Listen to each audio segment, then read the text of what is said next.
Columbina! Oh, Centrone.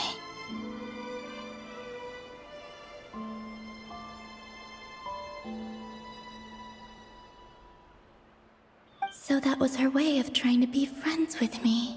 What a pity. I won't get the chance to say any ugly things in reply.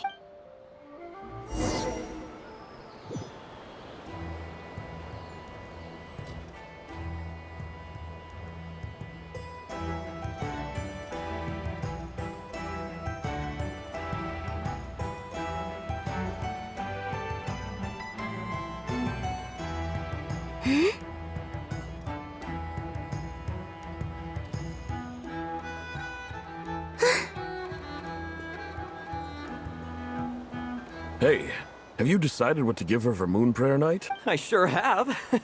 She's gonna get the surprise of her life when she's least expecting it. Then I'll whip out the ring. The surprise of her life. Cool, I get the picture. You can spare me the gushy details. Ooh, looks like we have a customer. Hello there, ma'am. Would you like some Moon Prayer Night candy? Huh? Is he talking to me? Can he see me? Here you go. Oh. Come back anytime. Right. Now, where were we? I don't know why, but...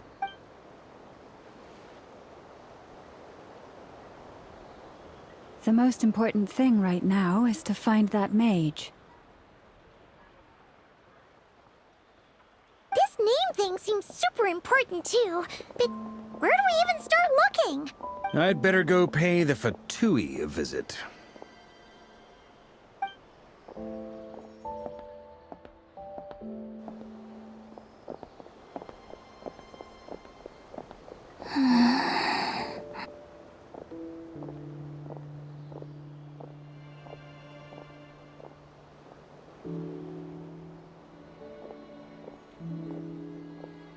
Columbina?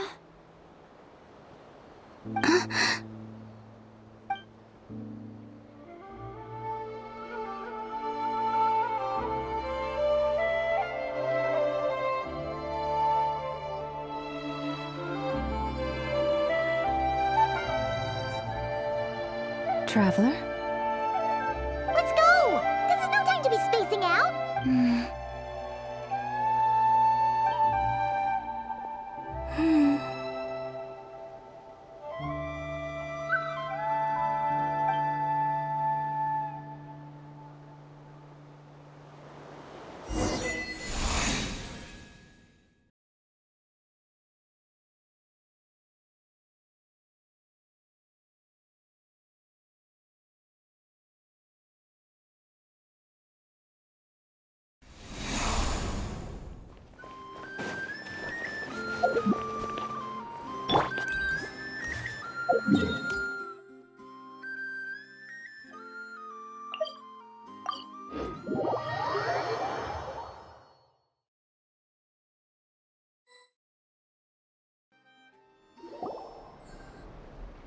Where are they going?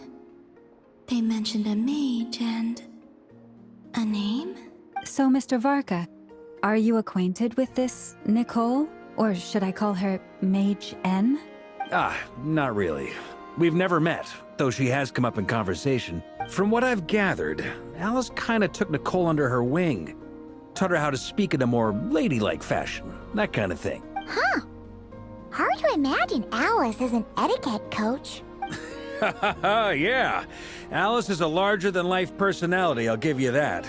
If I remember correctly, being an interesting person is actually one of her main entry requirements. Hey! Don't go around making promises on Alice's behalf! I wouldn't dare. I'm just trying to paint a picture of the Hexen Circle for you. Okay, sure. Anyway, since none of us have ever met Nicole, how are we supposed to find her? We can't just go up to every woman in sight and ask, "Hey, are you Nicole?" Maybe something she's wearing will give it away? Wait a minute. Alice never said Nicole was from Mondstadt. Oh, true. That would be this young lady, then?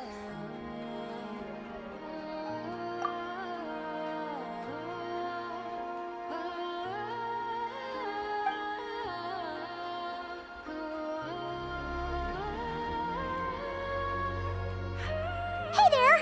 Sorry to disturb you, but are you Miss Nicole? Varka, Knight of Boreas of the... Mm-mm. Have we got the wrong person? Sorry. Well, this is awkward. When I shook my head, I meant, no, Alice hasn't mentioned you before. Huh? Where is this voice coming from? My apologies. For certain reasons, I am unable to speak. This is the only way I can communicate with you. It might take some getting used to, but I hope you can understand. Hey, it's fine. I'm more... As for you two, we have crossed paths twice before, but it is nonetheless a pleasure to finally meet you. It's really you. You're quite welcome. This time, things are different. We have reached the unwritten pages of the story. You might say that we stand at the crossroads of fate. Now then, allow me to formally introduce myself. My name is...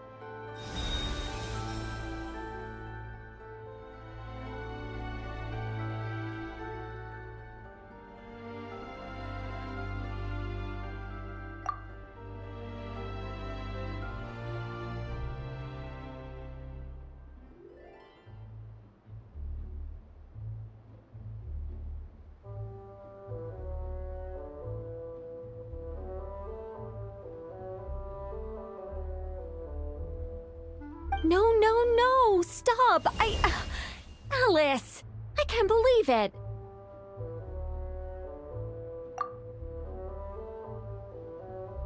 I had a whole speech prepared. I'd agonized over every single word.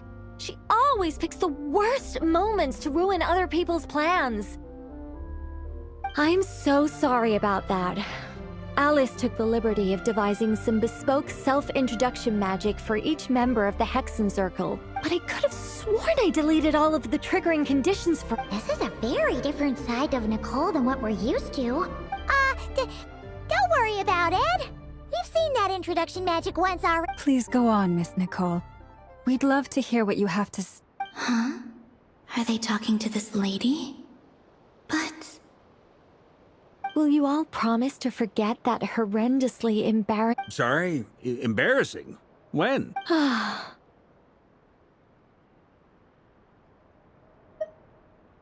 Yes, my name is Nicole, and I am one of a very few angels who have retained both their preferred form and their power.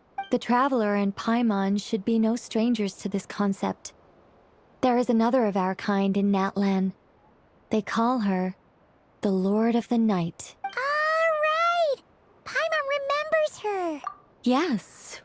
Well, I have retained more of my power than she. It's because I don't have a long-term duty to fulfill. To be more... no. We'll be here all day if I get into the specific... That's right. Is that something you can give us any guidance on? Yes, I do know a way. It began with the Hyperboreans, who lived after the War of Funerary Flame. Or maybe not. It shouldn't be an issue. I'll fill in the gaps for you when we have more time. The Hyperboreans were humans I once aided. They accepted the civilization and creations bestowed upon them by the angel. But despite accepting many blessings of the angels, many among them still held on to their faith in the moons, even after the War of Funerary Flame. They sought to contact the moon goddesses beyond the sky and receive their guidance. But all three had passed away by that point. this mage has a unique method of communicating.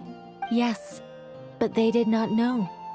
And so, still they prayed for the moon goddess's mercy. After building titanic structures that consumed vast amounts of Kuvaki, at last they glimpsed the moons and heard their voices. But of course, they were gravely disappointed.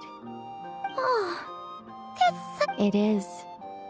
Humanity was in a very sorry state at that time. The angels who had once aided them were gone, and the war of funerary flames had left them homeless and destitute. Just a second, I gotta ask. How relevant is all this history to the task at hand? Well, I mean, it's... It's been a while since I've had the chance to speak inside someone's head. As soon as I got started, I lost control, and what I'm trying to say is... Right, yes, that's it. The relevant part is the ritual created by the Hyperboreans. The fact that they bypassed the false sky and saw the true moons implies that they successfully built a connection between Tevat and the outside world, which means, with enough Kuvaki and a sufficiently stable connection, it should be feasible to send one person over the border. Okay, so they built some kind of portal? Oh, yes. A portal. Yes. Is something wrong? I just didn't expect you to summarize it so well. No, please, it's fine. Oh, really? Well, in that case, I suppose I could backtrack and add some more detail. Whoa, time out. Let's summarize what we've got first. The Hyperboreans were the last ones to use this method, right? So we somehow need to find whatever structure they built and make sure there's enough Kuvaki to power it up. Luckily, we have the moon marrow of both the eternal and iridescent moons. Yes. Although, I expect the structure is long gone by now. That said, what if we could take advantage of the phantoms to travel back to a time when it still existed? Well, travel back isn't quite accurate. We wouldn't even have to pick a time when it still existed. You look lost. Was that too hard to follow? Yeah, things got a little, All right. Let me think about how to put this more simply. Over the next few days, I'll search for phantoms that we can use. Once I find one that meets the criteria, I'll let you know and we'll regroup. By completing certain rituals, specific individuals will be able to enter the phantom and make it to the Hyperborean structure. If everything checks out and it looks feasible, we'll just need to wait for Moon Prayer Night, and we can send the Moon Goddess back home. I think so. For now, we'll... Yes. Basically, yes. Great. Counting on you. My name? Are they looking for a way to stop me from disappearing? Excuse me, Miss... Go on, Miss Nicole. This conversation was a little all over the place. I am Lauma, of the Frost Moon Saya. Ah, I did wonder. If you'd be interested, I'd love to visit you. Also, if you were serious about making a record, it would be too risky to simply write down the raw details as is. Anyway, we can cross that bridge when we come. see ya! She seems friendly. It's just... It's so nice to find someone who's actually willing to listen. I've been dying for a chance. Now Paimon gets why Alice told us to mind our heads. What did I tell you? A lot of quirky people in Alice's orbit. Now then, the next order of business is, where do we start looking for the moon goddess's name? Maybe the rest of what Nicole has to say might give... Once I've heard her out, I'll summarize the salient points and share them with you all. I'm also inclined to review our other documents. Yes, our faith was first established by our Hyperborean ancestors, but many of the more factually accurate records are from after Kuthar. Sounds like we're gonna follow Columbina's journey through Tevat, huh? In that case, we'll start by heading to the Frost Moon Enclave. Sounds like a plan. Take this with you. I'll see about getting in touch with the Fatui. It'll probably just be Arlecchino and Sandroni again. They're the only ones who would want to help. Thank you, Mr. Varka. I should follow them, just in case there's some way that I can help.